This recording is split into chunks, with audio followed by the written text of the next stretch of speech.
3.1운동 하면 가장 먼저 떠오르는 인물이 있죠. 바로 유관순 열사입니다. 유 열사에 대한 이야기는 여러 교과서와 또 위인전을 통해서 또 대중매체를 통해서 많이 들어보셨을 텐데요. 그러나 유관순 열사가 있기까지 그에게 영향을 끼쳤던 주변 인물들에 대한 정보는 많지 않으실 텐데요. 그래서 오늘은 우리가 기억하는 유관순 열사가 있기까지 그녀의 곁에서 선한 영향력을 미쳤던 인물들을 꼽아보고자 합니다. 유 열사의 아버지 유증건님은 1863년 천안 지령리에서 태어납니다. 경제적으로 그리 넉넉하지는 않은 그런 양반 가문이었지만 모자란 형편 속에서도 무기력한 생활에 안주한다거나 또 돈을 버는 데만 몰두하지는 않았습니다. 유증건은 다음 세대 교육에 지대한 관심을 갖고 있었는데요. 근대적 교육기관인 홍호학교를 설립하였고 아들 유우석과 또 딸 유관순을 선교사들이 운영했던 충남 공주 영명학교에 유학을 보내기도 하였습니다. 그는 하나님을 사랑하고 또 민족을 사랑하는 애국정신을 가장 중요한 교육의 원칙으로 삼았습니다. 일제의 한반도 침탈이 절정에 이르던 1907년 일본군은 의병토별을 구실로 지령리 주민들의 집과 또 마을의 교회를 불태우는 동시에 많은 사람들을 무차하게 살해한 적이 있습니다. 유증건은 이 광경을 목격하면서 치를 떨었죠. 그는 부당한 일제의 침략에 저항하며 국채보상운동에 의연금을 내는 등 국권 회복에도 남다른 관심을 보였습니다. 마침내 1919년 4월 천안에서 만세 시위가 열렸습니다. 그때 유증건의 가족들은 앞장서서 만세를 외쳤는데요. 그러던 중 일본군의 총에 유증건과 그의 부인 이소재 여사가 무참히 살해되고 맙니다. 민족의 위기 앞에선 지식인 또 신앙인의 도리를 몸소 보여준 그런 사건이었죠.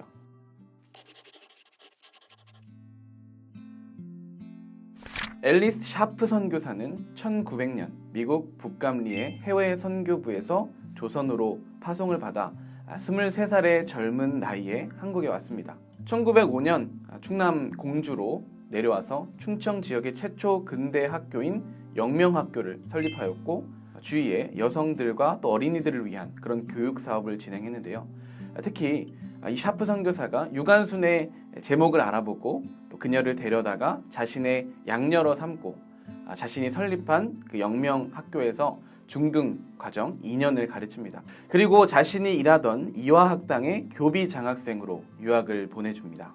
샤프 선교사는 남존여비 사상이 팽배한 당시 조선에서 하나님 안에 있는 모든 인간들은 다 평등하다라고 하는 이 평등 사상, 또 기독교 사상을 유관순에게 가르쳤고 조국의 독립을 위해 앞장서는 자신의 제자들 또 후학들을 지지하고 또 후원하였습니다. 이후 그는 충청 지역을 순회하며 20개의 여자 학교들을 설립했고 또 교회들도 설립하며 자신을 파송한 미국 여선교회의 선교 사역을 위해 활발한 사역을 지속합니다. 이후 68세가 될 때까지 무려 45년간 조선 땅을 위해서 희생하고 헌신하는 그런 모습을 보여주었죠.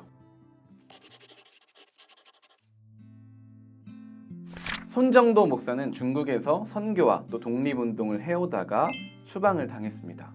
중국에서 추방당한 손정도 목사는 이미 애국운동가 또 명설교의 부흥사로 유명한 목사였기 때문에 1915년 서울로 와 정동교회의 담임 목사가 됩니다. 1916년 유관순은 이화학당의 학생이었는데 멀지 않는 거리에 정동교회가 있었기 때문에 다른 학생들과 함께 이 정동교회에서 신앙생활을 하게 됐죠. 손정도 목사는 복음과 구원 그리고 나라 사랑에 대한 뜨거운 설교를 통해서 학생들을 감화시켰다고 알려져 있습니다. 그의 부흥의 메시지는 개인 구원만 강조하고 현실 도피적인 다른 부흥사들의 메시지와 달랐다. 우리가 예수님을 잘 믿고 복음을 전해야 나라가 독립한다는 것이었다. 이런 그를 모방하는 부흥사들이 나왔는데 이를 손정도식 부흥회라 하였다. 그는 또한 한국 최초 해외 선교사가 되었다.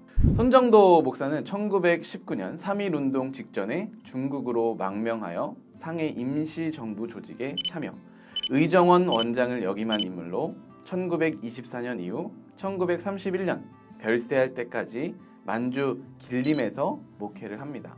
이때 고아처럼 만주에 건너온 10대 시절의 김일성을 자식처럼 돌봐준 인물로도 잘 알려져 있죠. 북한에서도 꽤나 존경받는 인물로 유명하다고 하네요. 1919년 4월 1일 만세운동 때 유관순은 병천에서, 또 그녀의 오빠 유우석은 공주에서 영명학교 교사와 졸업생 또 재학생들과 함께 만세운동을 주도했습니다. 유관순은 이 일로 만세운동 주도자로 체포되어서 공주교도소에 수감되었는데, 공주에서 만세운동을 주도하다 구금된 오빠 유우석을 만나기도 하였습니다. 영명학교 학생들은 독립선언서를 1000매가량 준비하여 공주시장에 나가 군중들에게 배포하였죠. 그리고 학생들은 장터의 운집한 회중 앞에서 대형 태극기를 흔들며 앞으로 나아갔습니다. 각자 만세를 부른 곳은 달랐지만 남매의 외침은 동일한 것이었습니다.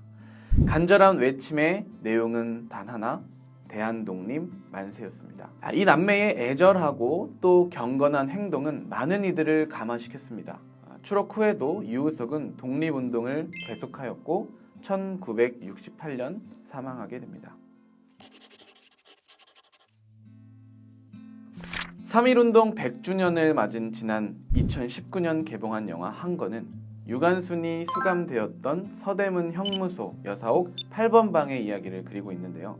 영화 주인공인 유관순 열사뿐 아니라 권혜라, 김양아, 이옥희 열사 등 나머지 인물도 실제 3.1운동에 참여했던 독립운동가들이었습니다. 권혜라 열사는 독립운동가가 되기 전에 이화학당을 졸업한 유치원 교사였다고 합니다. 또 김향화 열사는 기생이었고, 또 이옥희 열사는 다방 직원이었습니다. 이들은 이전의 출신 배경과 상관없이 어두운 시대를 한마음으로 환히 밝히며 대한의 독립을 외친 자랑스러운 독립의 투사들이었습니다.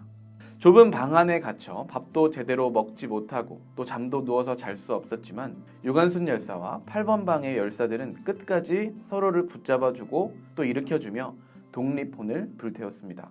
한 사람의 유관순이 있기까지 그녀의 삶의 일부였고 때로는 전부였던 사람들이 있었습니다. 그들의 도움과 또 사랑이 위대한 독립운동가를 만들었습니다. 한 사람이 오롯이 그 홀로 성장할 수 없고 서로가 서로를 맞대고 의지하며 서 있는 것임을 우리는 확인할 수 있습니다.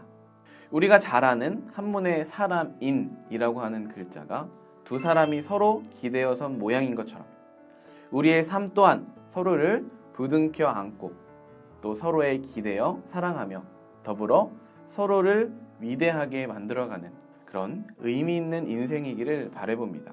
지금까지 신앙 서점이었습니다.